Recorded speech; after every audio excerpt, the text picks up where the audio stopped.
அனைவருக்கும் வணக்கம். நம்ம செபாஸ்டியன் சைமன் பத்திரிக்கையாளர் சந்திப்பில் எந்த போராட்டத்தில் நான் கலந்துக்கலன்னு சொல்லுங்க தங்கச்சின்னு ரொம்ப பாசமாக கேட்டிருந்தார். இந்த மண்ணில் நடந்த எந்த போராட்டத்தில் நான் நிற்கலைன்னு நினைக்கிறீங்க? இந்த மண்ணில் நடந்த எந்த போராட்டத்தில் நான் நிற்கலைன்னு நினைக்கிறீங்க?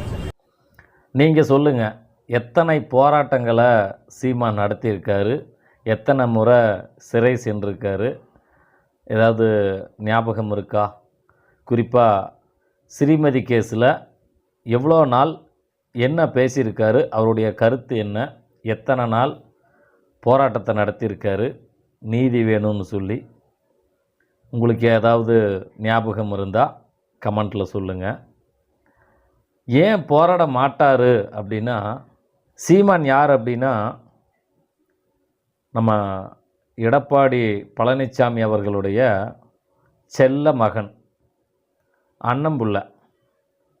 இவருக்கு எடப்பாடி சித்தப்பா ஆகுது. அடிக்கடி கொஞ்சம் பேசுவார், எங்கள் சித்தப்பா அப்படின்னு. அப்போது இவருக்கு மட்டும் சித்தப்பா சொந்தம் இல்லை, ரவிக்குமாரும் சித்தப்பாவுக்கு சொந்தம்தான். அப்போது ரவிக்குமாரும் சீமானும் அண்ணன் தம்பி மாதிரி. அதனால் பேசலை. எங்கே எடுத்து காட்டுங்க, சீமான் நடத்தின போராட்டத்தை எடுத்து காட்டுங்க பார்ப்போம். ஸ்ரீமதிக்காக இதையெல்லாம் கிழித்து தள்ளியிருக்காரு, எடுத்து காட்டுங்க. இதையெல்லாம் பிடுங்கி நட்டிருக்காரு, எடுத்து காட்டுங்க. எத்தனை நாள் ஸ்ரீமதி வழக்குக்காக அவர் குரல் கொடுத்துருப்பார், எத்தனையோ பிரச்சனைகளை பற்றியெல்லாம் பேசுகிறாரு. என்றைக்கோ செத்துப்போன நம்ம தலைவர் கருணாநிதி அவர்களை பற்றியெல்லாம் பேசுகிறாரு. போலீஸ் இதை செய்ய வேண்டான்னு சொன்னாலும் நான் அதை மீறி செய்வேங்கிறாரு. அரசு அழுத்தம் கொடுக்குது, நீ இப்படி பேசாதன்னு, அதை மீறி நான் பேசுவேங்கிறாரு.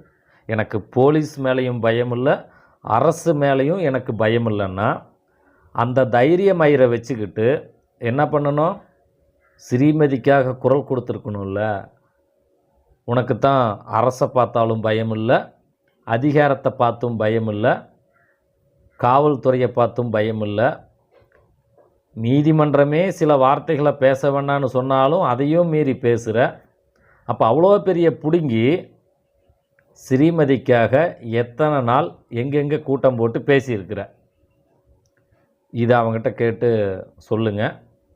உங்களுக்கு அப்படி ஏதாவது ஞாபகம் இருந்தால் அதை கீழே கமெண்ட்டில் சொல்லுங்கள், நானும் தெரிஞ்சுக்கிறேன். எனக்கு தெரிஞ்சு ஒரு ஈர வெங்காயத்தையும் இவன் நட்டு வைக்கலைங்கிறது தான் உண்மை.